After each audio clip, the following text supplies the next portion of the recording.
கிறிஸ்துவுக்குள் மிகவும் அன்பானவர்களே, இந்த ஐக்கியம் இந்த பகுதியில் ஆரம்பிக்கப்பட்டு இன்று 12வது ஆண்டு. இதே பள்ளி மைதானத்தில் தொடர்ச்சியாக நாம் இந்த நிகழ்வினை நடத்தி கொண்டிருக்கின்றோம். பல்வேறு அரசியல் தலைவர்கள்,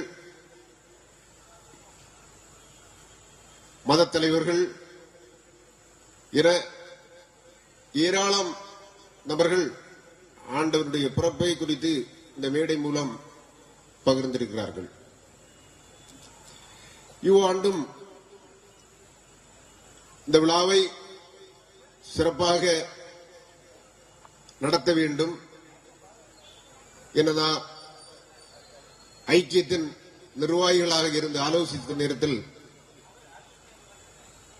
இந்த நாளை 21 சனிக்கிழமையை ஒதுக்கி ஆண்டவர் ஒரு பெரிய வாய்ப்பை அளித்து நம்ம எல்லாரையும் இங்கு ஒன்று கூட செய்த எம்பெருமான் இயேசுவுக்கு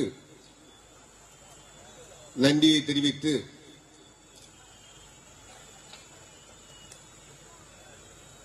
இந்த ஐக்கியத்தை பொறுத்தவரையில்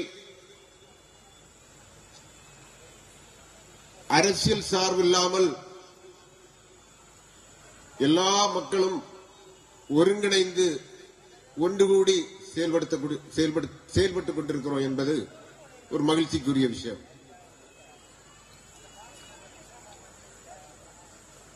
ஆண்டவராகிய இயேசு கிறிஸ்து பிறந்த செய்தி நாம் ஆண்டுதோறும் அறிவித்துக் கொண்டிருக்கின்றோம். அவருடைய பிறப்பை அறிவிப்பதற்கும் நாம் சபை மூலமாக, போதகர்கள் மூலமாக நாம் ஒவ்வொரு ஞாயிற்றுக்கிழமையும் நாம் கேட்டுக் கொண்டிருக்கின்றோம். இருந்தாலும் இப்படி ஒரு மேடை போட்டு ஒரு மைதானத்தில் ஆண்டவருடைய பிறப்பை, அவருடைய பிறப்பின் ரகசியத்தை உலகத்திற்கு அறிவிக்க வேண்டிய ஒரு காலகட்டத்தில் நாம் இருந்து கொண்டிருக்கின்றோம். காரணம்,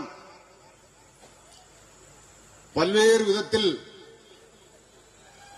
நாம் இன்று நசுக்கப்பட்டுக் கொண்டிருக்கிறோம் என்பது நாம் சிலருக்கு தெரியும், சிலர் நாம் தெரிந்தும் தெரியாமல் மாதிரி நாம் நடந்து கொண்டிருக்கின்றோம். அதற்கு இன்று இந்தியாவில் பல்வேறு சாட்சி, பத்திரிகை படிப்பவர்கள்,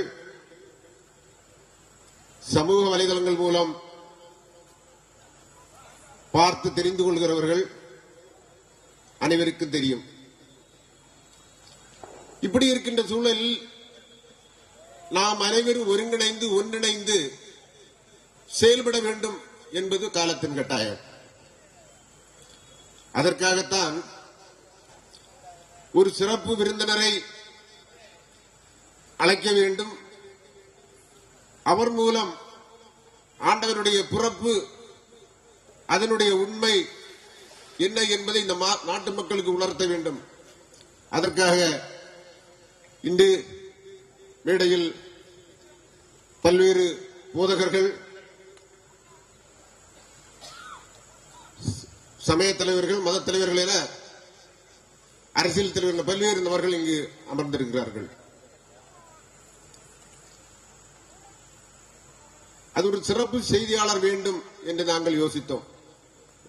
யோசித்த நேரத்தில் திருமறை நமக்கு கிறிஸ்தவர்களுக்கு கொஞ்சம் தான் தெரியும். ஆனால் திருமறையை ஒட்டுமொத்தமாக மனதில் பதிய வைத்திருக்கின்ற, இந்தியா மட்டுமல்ல உலக நாடுகளில் சென்று சொற்பொழிவு ஆற்றிக் கொண்டிருக்கின்ற மரியாதைக்குரிய அண்ணன் நாஞ்சில் சம்பத் அவர்களை அழைக்கலாம் என முடிவு செய்தோம். ஆனால் ஐக்கியத்தில் இருந்த அனைத்து நபர்களும் தகுதியான நபர், அவரைத்தான் அழைக்க வேண்டும் என்று ஏக மனதில் சம்மதித்து அண்ணன் அவர்களை தொலைபேசியில் தொடர்பு கொண்ட நேரத்தில் இது முடிந்து நாளை அவர் சேலத்தில் பொதுக்கூட்டத்தில் பேச வேண்டும். தினமும் ஒவ்வொரு மாவட்டந்தோறுமாக வெளிநாடுகளில் சென்று அவர் பேசிக் கொண்டிருக்கின்ற அவர் நமக்கு இன்று பேச இங்கே வந்திருப்பது நமக்கு ஒரு வாய்ப்பு, அது ஒரு பாக்கியம் என இந்த கூட்டத்தின் மூலம் தெரிவித்துக் கொண்டிருக்கின்றேன். இந்த நிகழ்ச்சியில் கலந்து கொண்டிருக்கின்ற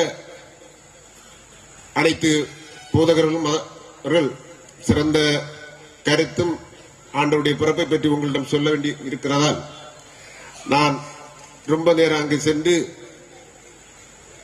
காலத்தின் சமயத்தின் அருமையை கருதி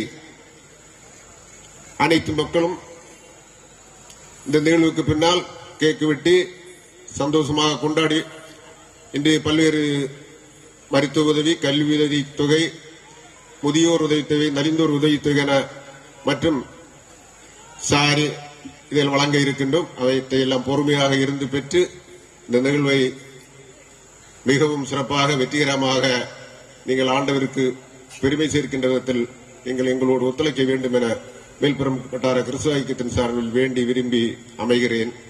நன்றி, வணக்கம். மேல்புறம் வட்டார கிறிஸ்தவ ஐக்கியத்தின் தலைவர் என்கிற முறையில் ஐக்கிய பேரவைக்குடைய நோக்கத்தையும் அவர்கள் செய்கின்ற வளர்ச்சி பணிகளையும் முன்னிலைப்படுத்தி அழகானது ஒரு தலைமை உரையாற்றிய தலைமை திரு அட்வொகேட் கே. மோகன்ராஜ் அவர்களுக்கு நன்றிகள்.